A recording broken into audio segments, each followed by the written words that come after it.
हरे कृष्ण, राधे राधे।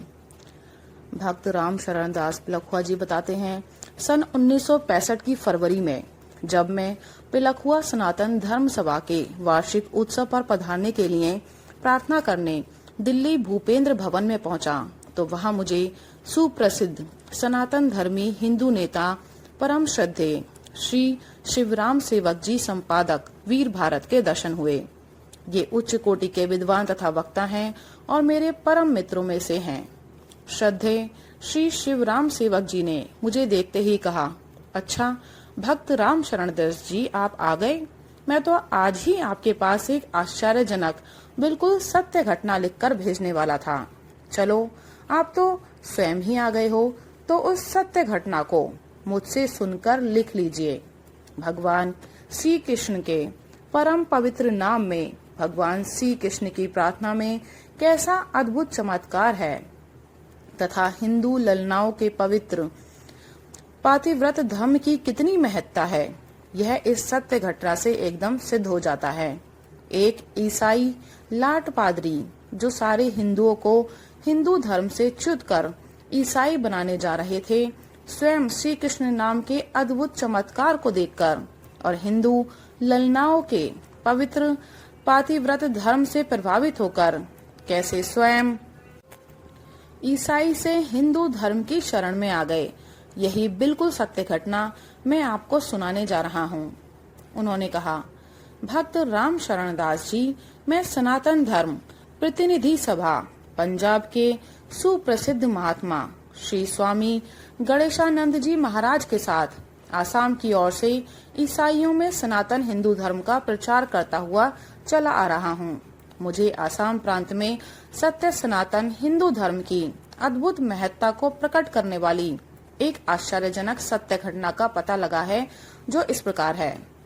आसाम की पहाड़ियों में जब ईसाई मत का बड़ा जोर पड़ गया और हिंदू अपने पवित्र हिंदू धर्म का परित्याग करा के धड़ाधड़ ईसाई बनाए जाने लगे, तब सनातन धर्म के सुप्रसिद्ध नेता भारत भूषण पूज्य महामना पंडित श्री मदन मोहन मालवीय जी महाराज के मन में बड़ी वेदना हुई और वे सोचने लगे कि ईसाइयों के भयंकर कुचक्र से पवित्र हिंदू जाति को कैसे बचाया जाए।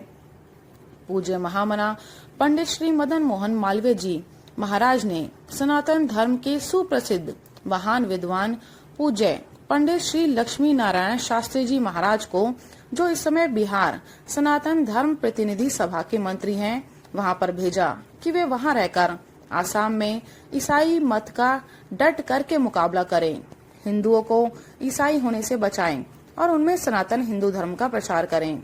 पूज्य पंडित श्री लक्ष्मी नारायण शास्त्री जी महाराज ने वहां निरंतर 7 वर्षों तक रहकर आसाम की पहाड़ियों में खूब डटकर काम किया। उन्होंने एक ऐसी योजना बनाई कि नौगांव में एक बड़ा भारी विराट हिंदू सम्मेलन किया जाए और हिंदू महासभा के महान तेजस्वी नेता स्वर्गीय माननीय डॉक्टर श्री B.S. मुंजे को, जो उस समय जीवित थे, इस विराट हिंदू सम्मेलन का सभापति बनाया जाए। पूज्य पंडित श्री लक्ष्मी नारायण शास्त्री जी महाराज हिंदू सम्मेलन का प्रचार करने तथा हिंदू सम्मेलन के लिए धन एकत्र करने हेतु दौरा करने लगे। जब वे जैंतिया की पहाड़ियों में पहुंचे, तो वहां रास्ते में एक नदी पड़ती थी। नाव के पार होने में बड़ी देर हो गई और रात के लगभग 8 बज गए। वहां अपना कोई भी परिचित व्यक्ति नहीं था, इसलिए एक बड़ी ही विकट समस्या उनके सामने आ गई। वे सोचने लगे, अब रात को कहां जाकर ठहरा जाए। पहाड़ियों का रास्ता भी वे जानते नहीं थे। उन्होंने जो अपनी दृष्टि उठाकर देखा, तो उन्हें सामने एक लैंप जलता हुआ दिखलाई दिया। बस फिर क्या था, पूज्य शास्त्री जी महाराज ठीक उसी की ओर चल दिए। वहां पहुंचकर देखा कि वह ईसाइयों के एक बहुत बड़े लाट पादरी की कोठी है। वे लाट पादरी उस समय अपनी उस कोठी के ऊपर बैठे हुए थे और उन्होंने जब सामने से एक आदमी को अपनी ही कोठी की ओर आते देखा, तो जोर से आवाज दी, कौन हो तुम? शास्त्री जी महाराज अभी चुपचाप ही थे, कुछ बोले नहीं। यह देखकर उन पादरी का पारा बड़ा गर्म हो गया और वे गुस्से में भरे कोठी से नीचे उतर आए और शास्त्री जी महाराज से ऐसे क्रोध में भरकर बोले जैसे कि वे शास्त्री जी महाराज को खा जाएंगे। समीप आकर उन्होंने फिर जोर की आवाज दी, तुम बोलते क्यों नहीं? तुम कौन हो? जवाब मिला, पंडित लक्ष्मी नारायण शास्त्री। अमृत बाजार पत्रिका, आनंद बाजार पत्रिका में तथा और भी कई पत्र पत्रिकाओं में पूज्य पंडित श्री लक्ष्मी नारायण शास्त्री जी महाराज का छाया चित्र और उनका शुभ नाम छप चुका था। चित्र के नीचे छपा हुआ था कि भारत भूषण महामना पंडित श्री मदन मोहन मालवीय जी महाराज के द्वारा आपको अपना प्रतिनिधि बनाकर आसाम की पहाड़ियों में हिंदू संस्कृति के प्रचार के लिए भेजा गया है। वे लाट पादरी, अमृत बाजार पत्रिका, आनंद बाजार पत्रिका आदि में पूज्य शास्त्री जी महाराज का छाया चित्र और उनके संबंध का यह समाचार देख और पढ़ चुके थे और आपके शुभ नाम से भी सुपरिचित हो चुके थे। इसलिए जब उन्होंने सुना कि आगंतुक का नाम पंडित लक्ष्मी नारायण शास्त्री है तो झट से उनका सारा क्रोध बिल्कुल शांत हो गया और उन्होंने तत्काल अपने सिर का हैट उतारकर एक और रख दिया और उन्हें बड़ी श्रद्धा भक्ति के साथ साष्टांग दंडवत प्रणाम किया। फिर शास्त्री जी महाराज को श्रद्धा विहल होकर अपनी छाती से लगा लिया और उनके प्रति बहुत ही आदर और प्रेम प्रकट किया। तदनंतर उन्हें वे तुरंत अपनी कोठी में ले गए और उनके खाने के लिए उनके सामने फल ला करके रख दिए तथा उनसे उन फलों को खाने की करबद्ध प्रार्थना की। वे लाट पादरी बड़े बुद्धिमान थे और यह भी भली भांति जानते थे कि ये शास्त्री जी महाराज कट्टर सनातन धर्मी ब्राह्मण हैं, उच्च कोटि के महान विद्वान हैं। ये विदेशी और विधर्मियों के हाथों का कुछ खाना पीना स्वीकार न करेंगे। इसलिए वे तुरंत शास्त्री जी महाराज को अपने पास के ही सनातन धर्म के एक देव मंदिर में ले गए। देव मंदिर के पुजारी ब्राह्मण को अपने पास से रुपए देकर बोले, पुजारी जी महाराज, ये एक बड़े ही उच्च कोटि के विद्वान ब्राह्मण शास्त्री हैं। आप इन्हें हमारी ओर से आटा, घी, साग सब्जी आदि सब सामान लाकर भोजन बनाकर खिलाओ और रात्रि में अपने स्थान पर अपने पास ही ठहराओ। इन्हें आप किसी प्रकार का कोई कष्ट न होने पाए, इस बात का पूरा पूरा ध्यान रखो। पूज्य शास्त्री जी महाराज को उस ईसाई लाट पादरी का यह अद्भुत प्रेम भाव और अपने प्रति इस प्रकार का आदर भाव देखकर बड़ा ही आश्चर्य हुआ कि मैं तो एक कट्टर सनातन धर्मी हिंदू हूँ और ये एक कट्टर हिंदू द्रोही ईसाई लाट पादरी हैं। ये हिंदुओं को ईसाई बनाने पर तुले हुए हैं और इसके विपरीत मैं इनका घोर विरोधी हूँ तथा इनके बनाए हुए ईसाइयों को पुनः हिंदू बनाने वाला हूँ। फिर भी ये मुझे अपना घोर शत्रु न मानकर मुझसे ऐसा अद्भुत प्रेम कैसे करते हैं? इसका कारण क्या है? उन्होंने उस लाट पादरी से इस प्रकार अपने प्रति अद्भुत प्रेम करने का कारण पूछा तो उन लाट पादरी ने शास्त्री जी महाराज से कहा, पंडित जी महाराज, आप इस समय थके हुए हैं और रात भी कुछ अधिक हो गई है। इस समय आप भोजन करके विश्राम कीजिए। मैं प्रातःकाल आपके पास अवश्य ही आऊंगा। तब मैं उस समय आपको अपने जीवन की सब बातें बताऊंगा। लाट पादरी यूं कहकर अपनी कोठी पर चले गए। मंदिर के पुजारी जी ने लाट पादरी के दिए पैसों से आटा, घी, साग सब्जी आदि सब सामान लाकर भोजन बनाया और शास्त्री जी महाराज को बड़े प्रेम से खिलाया। शास्त्री जी महाराज रात्रि को पुजारी जी के पास सो गए।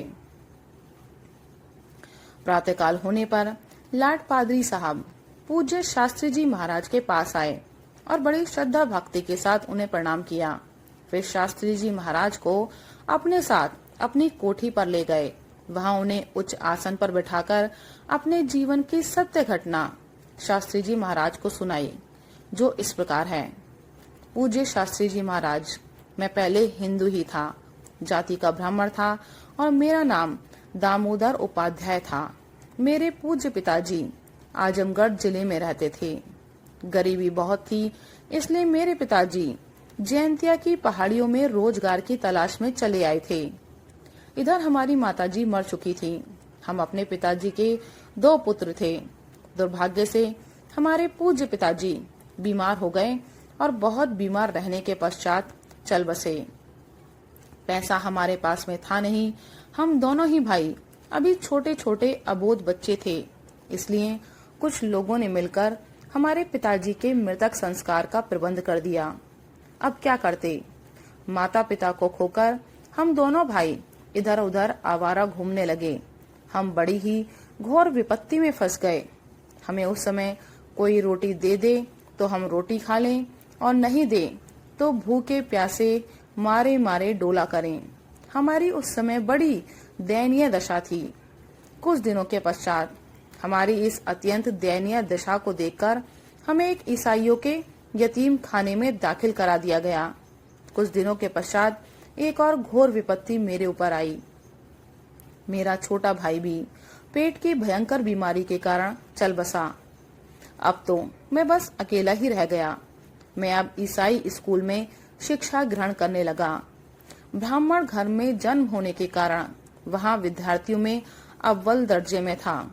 इस तरह से बीए पास करने पर मुझे अमेरिका के ईसाई मिशन में पादरी बना दिया गया। रहन सहन की सब सहूलियतें मुझे दे दी गईं। अब तो मैं बड़े ही सुख से अपना जीवन व्यतीत करने लगा। मेरी योग्यता की ऐसी छाप उन लोगों पर पड़ी कि उन लोगों ने फिर आगे चलकर मुझे कुछ दिनों के पश्चात ट्रेनिंग के लिए अपने ही खर्चे से अमेरिका भेज दिया। अमेरिका में मैंने एमए करने के पश्चात डॉक्टर की डिग्री भी प्राप्त कर ली और इन आसाम की पहाड़ियों में मैं लाट पादरी बनाकर भेज दिया गया। एक एमए पास सुंदर ईसाई लड़की से मेरी शादी भी कर दी गई। अब तो मैं बड़े ही ठाट बाट से आनंद पूर्वक रहने लगा। मेरा जीवन सुख पूर्वक व्यतीत होने लगा। कुछ दिनों के पश्चात मैं अकस्मात क्षय रोगी हो गया। मेरी वह बीमारी आगे चलकर यहाँ तक बढ़ गई कि मेरे मुख से खून आने लगा। मैं अब तक भ्रम से अपनी जिस स्त्री को अपनी प्राणों से भी प्यारी समझा करता था और जो कल तक मुझसे बहुत स्नेह और प्रेम करती प्रतीत हुआ करती थी, अब वही स्त्री मुझे तपेदिक का रोगी समझकर मेरे पास तक भी आने के लिए तैयार नहीं होती थी। जिस कमरे में मैं बीमार पड़ा रहता था वह उस कमरे के अंदर भी नहीं आती और दरवाजे से बाहर खड़ी होकर दूर से ही मुझसे पूछा करती थी कि कहो डॉक्टर, क्या बात है। वह मुझसे रोज रोज ताने पर ताने दे देकर कहा करती थी, तुम अस्पताल में क्यों नहीं दाखिल हो जाते? अस्पताल में दाखिल हो जाओ, तुम्हें तपेदिक की बड़ी बुरी बीमारी है। इसके कीटाणुओं से यह सारा कमरा और सारा घर भर जाएगा और फिर हमारे लिए भी जिंदा रहना मुश्किल हो जाएगा। वह हर रोज आती और आकर बराबर यही सुनाया करती। वह मुझसे बड़ी घृणा किया करती और मेरी सेवा करना तो दूर रहा, मेरे प्रति बड़े ही क्रूर शब्दों का प्रयोग किया करती। आखिर मैं उससे बहुत परेशान हो गया और जाकर एक अस्पताल में भर्ती हो गया। उस अस्पताल में वह बहुत कम आती और जब आती तब पास न आकर दूर से ही एक और खड़ी होकर नर्स से पूछती कि डॉक्टर का क्या हाल है। अब तो मेरे होश ठिकाने आ गए। मैं जो पाश्चात्य सभ्यता के रंग बेरंग कर हिंदू धर्म, हिंदू जाति और हिंदू सभ्यता संस्कृति को बड़े ही घृणा की दृष्टि से देखा करता था और ईसाई संस्कृति को ही सब कुछ समझकर उस पर बड़ा फिदा रहता था, अब तो मेरी आंखें खुल गईं और मुझे ईसाई संस्कृति से घृणा हो गई। हिंदू संस्कृति की अद्भुत महत्ता मेरी समझ में आ गई। उस समय वे बड़े पवित्र भाव मेरे सामने आए कि आज यदि मेरा विवाह किसी सनातन धर्मी हिंदू घराने में हुआ होता तो हिंदू नारी कितने स्नेह से तन मन धन लगाकर मेरी सेवा करती। मैंने मन ही मन बहुत दुखी होकर भगवान श्री कृष्ण की शरण ली और भगवान श्री कृष्ण से यह करबद्ध प्रार्थना की कि हे प्रभु श्री कृष्ण, एक बार कृपा कर किसी प्रकार मुझे इस भयंकर बीमारी से मुक्त कर दो। मैं आज शपथ खाकर कहता हूँ कि मैं ईसाई लड़की को तुरंत तलाक देकर किसी गरीब अनपढ़ भारतीय हिंदू लड़की से विवाह करके सुख से दिन व्यतीत करूंगा और इस ईसाई मत को तिलांजलि देकर तुम्हारा भजन कर अपना जीवन सफल करूंगा। भगवान श्री कृष्ण का स्मरण करने और भगवान श्री कृष्ण की करुण प्रार्थना करने से मैं कृतकृत्य हो गया। मेरी करुण पुकार भगवान श्री कृष्ण ने सुनी और मैं उस अत्यंत भयंकर रोग से छुटकारा पा गया। मैं भगवान श्री कृष्ण की कृपा से बिल्कुल स्वस्थ हो गया। शास्त्री जी महाराज, अब तो मैंने अच्छा होते ही सबसे पहले उस ईसाई स्त्री को तुरंत तलाक दे दिया और लाट पादरी के जो कानूनी बंधन थे वे भी सब समाप्त कर दिए। भगवान श्री कृष्ण की मेरे ऊपर ये बड़ी ही महान अद्भुत कृपा है कि जो भगवान श्री कृष्ण ने ठीक मौके पर आकर आपको मेरे पास भेज दिया है। शास्त्री जी महाराज, अब आप देर ना करें, मुझे तुरंत भगवान के मंदिर में ले जाकर मेरे लिए भगवान का परम पवित्र श्री भगवत चरणामृत देकर हिंदू धर्म का अमृत पिला दें और मुझे अपने हिंदू धर्म की शरण में ले लें। पूज्य पंडित श्री लक्ष्मी नारायण शास्त्री जी महाराज तुरंत दौड़े हुए मंदिर में गए और उस मंदिर से परम पवित्र श्री भगवत चरणामृत लाकर उन लाट पादरी को हिंदू धर्म में दीक्षित किया। उसके बाद कुछ दिन पास रहकर उनको श्रीमद् भगवत गीता का अमृत पान कराया। इस प्रकार लाट पादरी सनातन हिंदू धर्म के शरण में आ गए। जो लोग अपने को सनातन धर्मी और हिंदू कहते लज्जा का अनुभव करते हैं, क्या वे इस आश्चर्यजनक सत्य घटना से कुछ शिक्षा लेंगे? श्री कृष्ण स्मरण में और सत्य सनातन हिंदू धर्म में क्या अद्भुत शक्ति है, इसे जानकर और सत्य सनातन धर्म की शरण ग्रहण कर क्या वे अपना और अपने कुल का कल्याण नहीं करेंगे? बोलो सनातन धर्म की जय। राधे राधे। हरे कृष्ण।